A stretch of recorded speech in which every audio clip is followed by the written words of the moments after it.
Hello friends, आपका मेरे YouTube channel health with Surekha में आपका बहुत बहुत स्वागत है। मैं हूँ बीएस नर्सिंग स्टूडेंट। सबसे पहले तो सॉरी कि मैं बहुत दिन से वीडियो नहीं बना पाई हूँ क्योंकि मेरी तबीयत ठीक नहीं थी। पर आज हम लोग बात करने वाले हैं एमपीपीएनएसटी में जिनका सिलेक्शन हो गया है और जिनको कॉलेज अलाउड हो गए हैं, उनको एडमिशन के बाद जब ज्वाइनिंग होती है तो उसके बाद हमको कौन कौन से रूल अपनाने पड़ते हैं, इन सब के बारे में हम डिस्कस करने वाले हैं। तो सबसे पहले बात करते हैं पीटीएस एग्ज़ाम की। तो जब हम ज्वाइनिंग लेते हैं उसके बाद हमारा फर्स्ट ईयर स्टार्ट हो जाता है। तो फर्स्ट ईयर स्टार्ट होने के 3 मंथ बाद एक एग्ज़ाम होता है जिसे पीटीएस एग्ज़ाम कहते हैं। पीटीएस एग्ज़ाम में वही सारे क्वेश्चन आते हैं जो हम फर्स्ट ईयर में पढ़ रहे होते हैं और 3 मंथ बाद उसी चीज़ का एग्ज़ाम होता है। तो इसके लिए ज़्यादा घबराने की ज़रूरत नहीं है, क्वेश्चन बिल्कुल नॉर्मल होते हैं। हाँ, बट पीटीएस एग्ज़ाम देना कंपलसरी रहता है और पीटीएस एग्ज़ाम में 50% मार्क्स लाना भी ज़रूरी होता है। रूल बुक में भी ऑलरेडी दिया है कि अगर आप पीटीएस एग्ज़ाम क्वालिफाई नहीं करते हैं तो आप नर्सिंग की ट्रेनिंग के लिए अपात्र रहेंगे। अब बहुत सारे लोग ये क्वेश्चन करते हैं कि जब हम वहाँ ट्रेनिंग कर रहे होते हैं तो ट्रेनिंग के ड्यूरिंग हमें क्या बाहर जाने मिलता है या नहीं। तो हम हर कॉलेजेस में बाहर जाने की सुविधा होती है, बट सभी जगह अलग अलग हो सकती है। हमारे कॉलेज में संडे और सैटरडे 2 दिन तक आउटिंग देते हैं।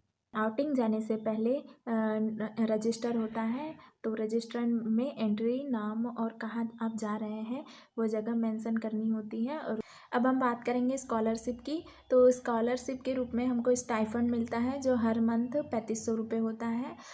ये जो स्टाइफंड है वो डीएमई के कॉलेजेस के लिए और डीएचएस के कॉलेजेस के लिए, मतलब ऑटोनोमस और गवर्नमेंट दोनों कॉलेजेस के लिए सेम होती हैं।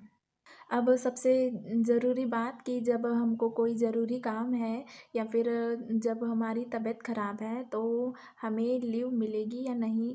तो अगर हमारी तबीयत ख़राब है और हम ज़्यादा दिन की छुट्टी ले रहे हैं, लगभग 5 से ज़्यादा दिन या 1 वीक या उससे ज़्यादा, तो हमें मेडिकल देना पड़ता है। अब तो आपको पता है कि 2023 में पीएनएसटी एग्ज़ाम के लिए सीटें इंक्रीज़ हो गई हैं और लगभग 1050 सीटों पर काउंसलिंग की जाएगी। तो ये तो बहुत बड़ी खुशखबरी है। तो अगर पीएनएसटी की तैयारी कर रहे हैं या करना चाहते हैं तो ये आपके लिए बहुत अच्छा फील्ड है।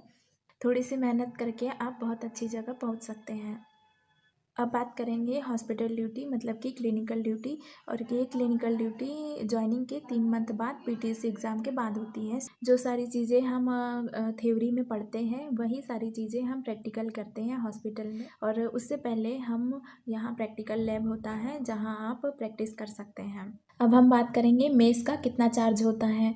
तो लगभग हर जगह 2000, 2200 और इससे कम या ज़्यादा भी हो सकता है। सभी कॉलेजेस में अलग अलग मेस फीस लगती है। हमारे कॉलेज में 2000 मेस फीस है। अभी हमारे कॉलेज में सबसे पहले हम 8 बजे, सुबह 8 बजे से दोपहर 1 बजे तक हॉस्पिटल ड्यूटी करते हैं और उसके बाद 2 बजे से 2 बजे तक लंच होता है और उसके बाद 2 बजे से 5 बजे तक क्लास होती है।